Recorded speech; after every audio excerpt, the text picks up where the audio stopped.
जायकवाडी जायकवाडी जायकवाडीच्या अधिकाऱ्याचं करायचं काय? जायकवाडीच्या अधिकाऱ्याचं करायचं काय? अरे गेंड्याच्या कातड्याच्या जायकवाडीचं करायचं काय? अरे गेंड्याच्या कातड्याच्या जायकवाडीचं करायचं काय? हाय हाय जायकवाडी हाय हाय. आंदोलन करत आहोत आता आणि आम्ही 20 वर्षापासून जायकवाडीशी पत्रव्यवहार आणि सगळं पत्रव्यवहार करून लेखी पत्रव्यवहार करून देखील आजपर्यंत आमच्या जमिनीची कुठल्याही प्रकारची मोजणी करून आम्हाला कुठल्याही प्रकारचे संपादित क्षेत्र करून देतो म्हणून अशी दिशाभूल करण्यात आलेली आहे. आणि आता त्यांनी मागच्या जे आंदोलन केलं आम्ही मागच्या वेळेस तिसरं आंदोलन, त्या आंदोलनामध्ये त्यांनी असं सांगितलं की तुमच्या सर्व जमिनी संपादन करण्यात आलेल्या आहे. तर जर सगळ्या जमिनी संपादित करण्यात आलेल्या आहेत तर त्या जमिनीचं त्यांनी आम्हाला आवड दाखवावे, परिशिष्ट 16 दाखवावे, 12(2) नोटीस दाखवून आमच्या जमिनी भूसंपादन झाल्या कशा याचं काहीतरी सीट दाखवून त्यांनी आम्हाला शेतकऱ्याचं ठोस पुरावा द्यावे आणि आमच्या जमिनी भूसंपादन कशा झाल्या याचा ठोस पुरावा देऊन पुढील कारवाई कशी ती त्यांनी करण्यात यावी.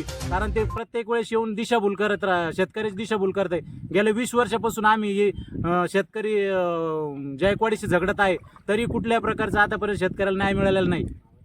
त्या पाण्याने ज्या वेळेस धरणात 100% पाणी येतं त्यावेळेस आमच्या जमिनीत पूर्ण 100% पिकाचं नुकसान होतं. 80% पाणी आलं. आंदोलनाच्या निमित्तानं आज इथं जमलेल्या शेतकऱ्याचं जायकवाडी वारंवार तमाशासारखा खेळ लावला. कारण जमिनीच्या 80% पाण्यात आमची 100% नुकसान होत असताना जायकवाडीला वेळोवेळी नुकसान भरपाईची मागणी करून, कारण आमची 1 हेक्टरला 1 ते 1.5 लाख रुपये खर्च होतो आणि तो खर्च आम्हाला जायकवाडी 8 ते 10 हजार रुपयामध्ये देण्याचे हिंमत दाखवतं. म्हणून आम्ही या आंदोलनाच्या पायी आमचे संसार, आमचे मूळ बाळ शिक्षणाचा खर्च आमच्यापासून जाईन, आमचे मुलं अडाणी राहायच्या परिस्थितीत आलेले आणि या जायकवाडी अधिकाऱ्याचे मुलं इंग्लिश मिडियमला शिकतात. तसं शेतकऱ्याचं बी आमचं काहीतरी अपेक्षा असतात. म्हणून आम्ही याकरता या आंदोलनामध्ये सहभागी होऊन का बा आमचा भाडेपट्टा आम्हाला देण्यात यावा.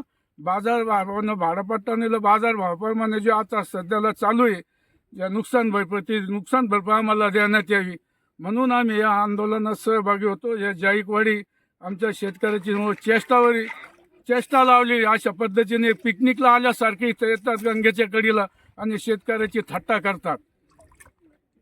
बस आम्हाला एक तर भाडेपट्टा द्यावा किंवा आमची नुकसान भरपाई द्यावा, नाही तर तुमचं पाणी आमच्या वावरात येऊ देऊ नये.